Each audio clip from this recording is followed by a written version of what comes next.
All right, y'all, good morning. Are people your drug? What do you do? What happens when you're alone?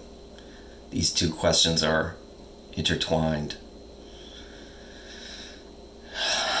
It gets a little rough, I gotta say, because this is a big deal. For me, I'm gonna say yes. People are my drug. You could say this for sure. I come from a place of over involvement with people. That's how I was taught, sorta. And growing up in a around addiction in an alcoholic household makes this way worse, or creates this super blurred boundaries, all kinds of complicated interpersonal dynamics. But what does it feel like when I'm alone? Some of this stuff still exists for sure. It's like, what happens when I don't have the incredibly powerful pull of another person? Intimate partner, mainly, is where it happens, around me. What happens when that's gone? Like, what does it feel like? To me, still even now, but I know back in the day when I was in high school or whatever, the main word I can use to describe it is relief.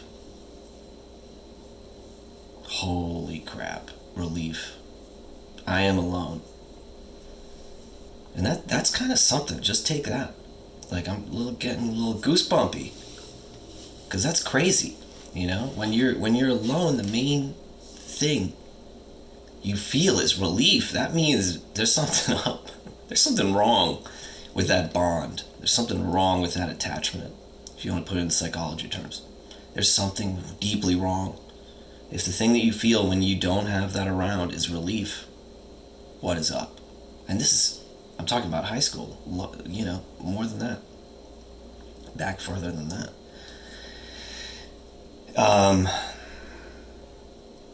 Now I have words for all this stuff. But my behavior back then, when I was alone for the most part, was then it had some kind of addictive quality also. I would take full advantage of this freedom. And I know a lot of people do this, but take one addictive activity like playing video games. Hello to everyone on the friggin' planet. Video games are an addictive behavior. I don't think we can argue about this. It's just one that's kind of more sanctioned by everybody. In my case, play some video games. Zone the heck out. This is what I was allowed to do. This is not a bad activity, even though my parent didn't love it, obviously, and judged it and was mean about it. That's another story. This was a place.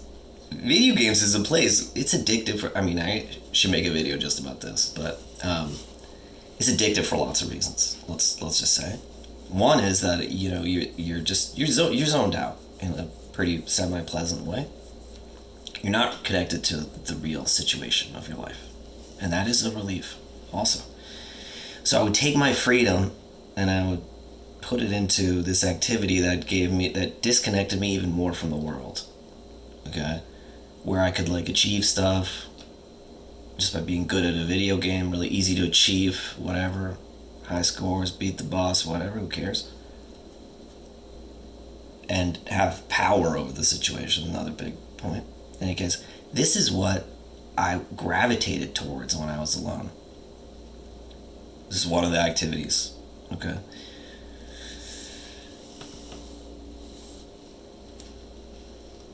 If you're alone, and I think you don't if you're truly comfortable with that state, and if your relationships are healthy, I don't think you change all that much when you're alone. It's kind of like drinking. There's another good activity that's addictive, good to talk about, popular one. Do you change when you drink? Are you still basically the same person? How much do you change after like 2 drinks? Do you all of a sudden become really like outgoing? That's a sign that you're using it for something else. How much do you change when you're alone? How much do you change? Where do you go? Do you go to like a totally different place? Like I used to do, for sure. You can go to this mega private, you're suddenly alone and you can do whatever you want, not constrained. What happens? Do you bust out the porn for like 3 hours? Like, what do you do?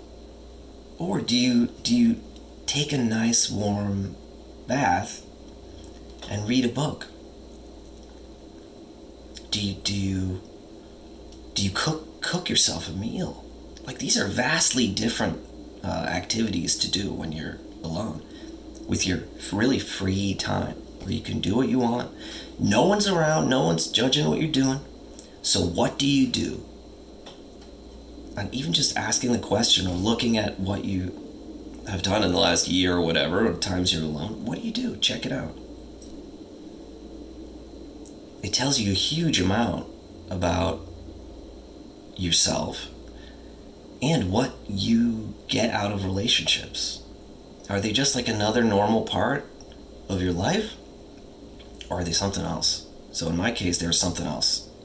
They completely dominate when I have like an intimate partner around, or it used to be a parent around, completely dominate my like state of being, basically. Like, it was all about that connection. It was either all about the other person, mainly all about the other person in my case, or about me and my like reaction to them. What was going on? Super vigilant with that person. What's happening? What's her vibe? What do I need to do? Like, how do I operate here? Way too into it. Over-connected.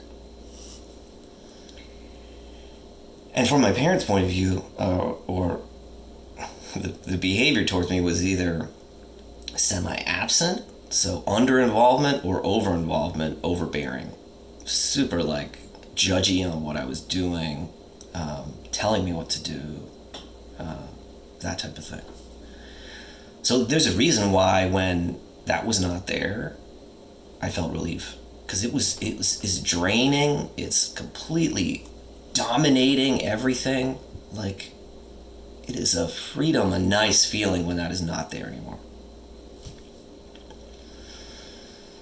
But then also what happens is like, well then, what do I do with myself? So not having like a healthy sense of like what I wanted to do. I'm painting a very black and white picture here. Because I also wanted to like hang out with my friends. I had, a social life. I did do my homework, all the stuff. It's not like I went totally down like a spiral whenever I was alone. No. I'm just saying this is the general feeling of aloneness for me. For others, it feels really different. It's like a wild feeling, like a crazed neediness is another like version of this. When there's no relationship input, it's just wild. You need any kind of input. Food is another one. You go crazy. Like, that was never my thing, but it could easily have been. Or you take some drug. Just gimme. Or nowadays you're on your phone, you're on social media for 5 hours straight. Like, just do it, dude. No one's telling you not to do it, so you could just do it. Just keep going. And as soon as there's a person there, there's like something else to focus on. There's a whole dynamic. It's complicated. It's never-endingly interesting. But just like looking at this question and looking at like your own, looking at my behavior, it tells you so much about what your basic need is in relationships. Like what you get out of it, what it's filling up, what it's allowing you to ignore. Like, I don't know if you've ever been alone for a month. I have. You go somewhere else, house sit somebody's house. mainly do nothing. I can do whatever I want, and then you can really see what comes out. What do you consistently do? Like, what does your pattern become? And would you describe that as healthy or not so healthy? You know, are you drinking too much in that situation? Are you whatever? You know, watching too many movies? Just too many. I mean, does it go too far? I think it's a great sign. If you're self-regulating and it, reaches some kind of normal level and you don't go too far in any direction, I think that's a great sign. If you regulate yourself and you do some of this and some of this and some of this, but you don't go nuts, that's a great sign. I think a lot of us, myself included, basically just go nuts. We freaking lose it without someone to regulate ourselves around. So it's an interesting little experiment, I think, and it can be scary as hell because you see there's nothing else there. I mean, try to do that without an internet connection and see what comes out.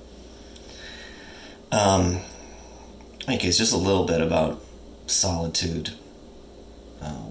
What happens when you're alone? You can get out of it. There'll be more, I'm sure. That's it for now. Thank you so much. Have a great week, day, wherever you are.